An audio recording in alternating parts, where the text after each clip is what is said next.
এবং ফামান শাহিদা মিনকুম আশ-শাহরা ফালাসুম, সুতরাং তোমাদের কাছে সুস্থ অবস্থায়, সুস্থ মস্তিষ্কে সুস্থ অবস্থায় তোমরা যেখানে থাকো না কেন, ফামান শাহিদা মিনকুম আশ-শাহরা ফালাসুম, এই মাস যদি কারোর কাছে এসে উপস্থিত হয় তাহলে অবশ্যই তোমাকে রোজা রাখতে হবে।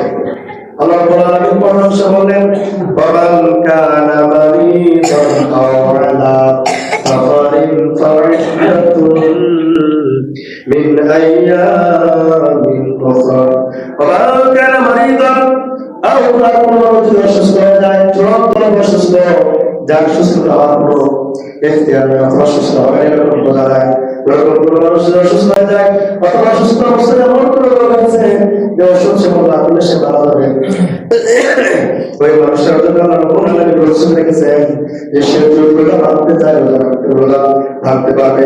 আর আলা সাফার, সফর অবস্থায় কোনো মানুষ যদি থাকে ফাইদাতু মিন আইয়ামিন উখরা, আল্লাহ রাব্বুল আলামিন বলেন পরবর্তী দিন সে গণনা করবে, আর গণনা করে এই রোজাগুলো যখন সে রমজান মাসে ভাঙবে পরবর্তী ওই রোজাগুলো সে অন্য মাসে রেখে দিবে। সুবহানাল্লাহ। তারপর অসুস্থ অবস্থায় সফর অবস্থায় আমাদের ইখতিয়ার আছে, পরবর্তীতে ওই দিনগুলো করে রাখতে হবে, ওই রোজাটা পরবর্তী মাসে রেখে দিতে হবে, তাহলে ওই রোজার সফল হবে। সুবহানাল্লাহ। আল্লাহ রাব্বুল আলামিন পরামর্শ বলেন, ইউরিদুল্লাহু বিকুমুল ইউসরা ওয়া লা ইউরিদু বিকুমুল উসরা, আল্লাহ বলেন আমার যে বিধান দেওয়া তোমাদের উপরে, ইউরিদুল্লাহ আল্লাহ তাআলা চান বিকুমুল ইউসরা তোমাদের জন্য সহজ করতে, ওয়া লা ইউরিদু বিকুমুল উসরা তোমাদের কোনো কষ্ট না হয়। সুবহানাল্লাহ।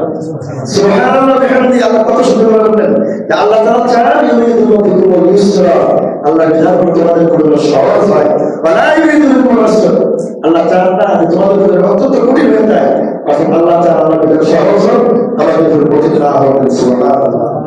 আল্লাহ রাব্বুল আলামিন পরামর্শ বলেন, ওয়ালিতুকমিলুল ইদ্দা ওয়ালিতুকাব্বিরুল্লাহ, ওয়ালিতুকমিলুল ইদ্দা রমজান মাসের যে রোজা রাখতে হবে এই দিনগুলো রোজা রাখতে হবে, ওয়ালিতুকাব্বিরুল্লাহ আলা মা হাদাকুম, আল্লাহ রাব্বুল আলামিন বলেন ওয়ালিতুকাব্বিরুল্লাহ তোমরা আল্লাহর জমিনে আল্লাহর দ্বীন বাস্তবায়নের জন্য চেষ্টা করতে হবে, পাশাপাশি এই যে আল্লাহ পাকের দ্বীন দিল, বিধান দিল, ওয়ালিতুকমিলুল ইদ্দা এটা তোমরা পালন করবে, ওয়ালিতুকাব্বিরুল্লাহ তাকবীর তোমরা করতে হবে, কার তাকবীর হবে, কার তাকবীর হবে আল্লাহর একটা মুসলমানের সবার জন্য, যে মুসলমান তাকবীর করতে হবে নেই, তাহলে এই তাকবীর সব জায়গায় দেওয়া যাবে ইনশাআল্লাহ, দেওয়া যাবে না? এটা মুসলমানের তাকবীর সব জায়গায় দিতে হবে, আর তাকবীরের বিরোধিতা যে করবে তার তাকবীর ছাড়াই এরকম বলছিলাম, তাকবীর ছাড়াই জানাজা দিয়ে দিবেন, তাকবীর ছাড়াই জানাজা দিবেন, জীবন অবস্থায় তাকবীরের দরকার নাই, ও মারা গেলে ওর তাকবীরের কোনো দরকার নাই।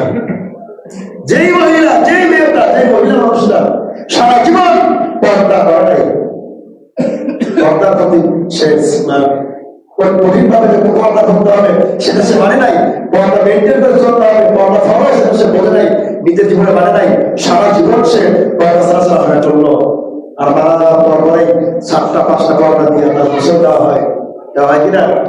তাহলে জীবন অবস্থা কি দেখা যায় না, বড় অবস্থা দেখা যায় নাই, এই জন্য 5টা 7টা পর্দা, আর জীবন অবস্থা দেখা যায় নাকি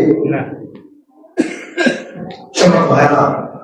হিসাব বরাবর যে মানুষরা নিজেদের জীবন দশায় কোরআনের কথাগুলো মানে না, কোরআনের বিচার আকাম তলব এটা চায় না, আল্লাহ রাব্বুল আলামিন বলেন রাসূলের মাধ্যমে এই কোরআন এবং সিয়াম কিয়ামতের ময়দানে সুপারিশ করবে। সুবহানাল্লাহ। আর কোরআন যারা চায় না, কোরআনের আইন যারা মানে না, তাদের পক্ষে বলবে না বিপক্ষে বলবে, বিপক্ষে বলবে, কোরআনের মধ্যে সুপারিশটাই হবে, তার মতো নসিব আপনার হতে পারে না। সম্মানিত হাজিরিন, আল্লাহ রাব্বুল আলামিন শেষের অংশ বলে ওয়ালিতুকাব্বিরুল্লাহ, তোমরা আল্লাহর তাকবীর দাও, আল্লাহর ভক্ত স্বীকার করো, আলা মা হাদাকুম ওয়া লাআল্লাকুম তাশকুরুন, আলা মা হাদাকুম, কেন আল্লাহ তাকবীর প্রকাশ করব? আল্লাহ পরামর্শ বলে দিলেন আলা মা হাদাকুম, আল্লাহ রাব্বুল আলামিন আমাদেরকে সব চাইতে বড় যেটা নিয়ামত সেটা দিয়েছেন হেদায়েত, অর্থাৎ এই কোরআনের মাধ্যমে যারা ঈমান পেয়েছে, আল্লাহকে পেয়েছে, হেদায়েত পেয়েছে, এই জন্যই আল্লাহ রাব্বুল আলামিনের শুকর করতে হবে। সুবহানাল্লাহ। আল্লাহ রাব্বুল আলামিন বলেন আলা মা হাদাকুম, হেদায়েত দিয়েছেন কে? আল্লাহ, ওয়া লাআল্লাকুম তাশকুরুন, এই জন্য তোমরা আল্লাহর শুকর আদায় করবা। অর্থাৎ আল্লাহ তোমাদেরকে পছন্দ করেছেন, ভালোবেসেছেন, এই জন্য আল্লাহ তোমাদেরকে হেদায়েত দিয়েছেন। কথা বলেন ঠিক কিনা? আল্লাহ যাকে ভালোবাসে তাকে দ্বীনের ইলম দান করেন, তাকে ইসলামের মধ্যে আনেন, তাকে ইসলামের জন্য কবুল করেন, তাকে কোরআনের সাথে রাখেন, তাকে রাসূলের সুন্নাহ মানার মতো মন মানসিকতা তৈরি করে দেন, তাকে আল্লাহর বিধান মানার মতো মন মানসিকতা তৈরি করে দেন। সুবহানাল্লাহ। এটা আল্লাহ না চাইলে হবে না।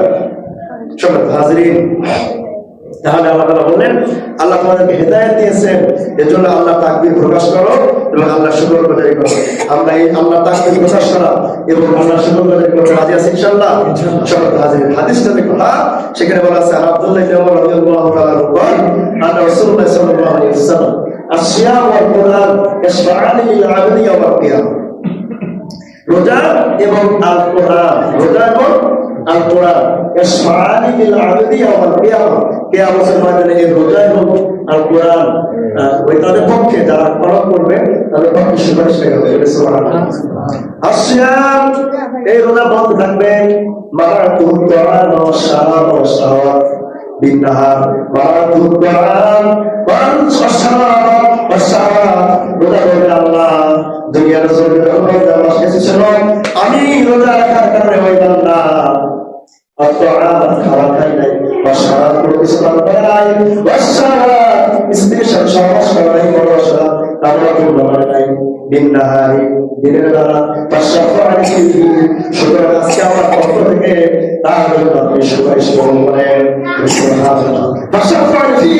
বলা হচ্ছে রোজার কথা বলবে যে আমি রোজাকে রেখেছি ওই বান্দা রাখার পর সে দিনের বেলা খাকে কোনো হাত করে নাই, স্ত্রী পরিবার থেকে দূরে ছিল, স্ত্রীর কাছে ভালোবাসা আমার পূরণ করে নাই, আপনার ভয়ে সুতরাং রোজা হিসেবে রোজা রেখেছে সে, এর জন্য আমি তার জন্য সুপারিশকারী হলাম, আল্লাহ আমার পক্ষ থেকে তার জন্য আপনি সুপারিশ করবেন।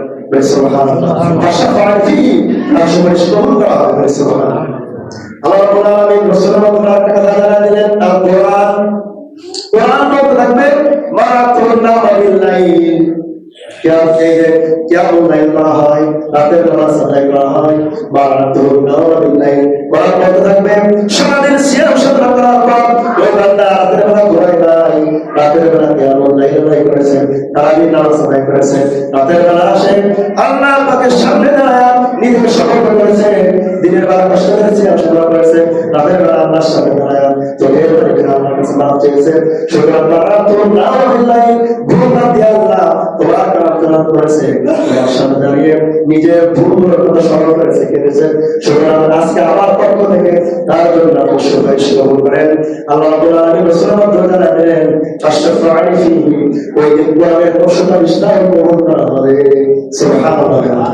দেখছেন রোজা আল্লাহর জন্য সুপারিশ করে আল্লাহ বলেন কবুল দিত, কোরআন পাঠকারীদের জন্য, কোরআনের পক্ষে থাকার জন্য, কোরআন আন্দোলন করার জন্য, কোরআন মেনে নেওয়ার জন্য কোরআন তার পক্ষে সুপারিশ করে আল্লাহ বলে ফাশফা'আনি ফীহি, তুমি তো তার পক্ষে সুপারিশ করতেছো, সুপারিশ কবুল করা হবে। সুবহানাল্লাহ।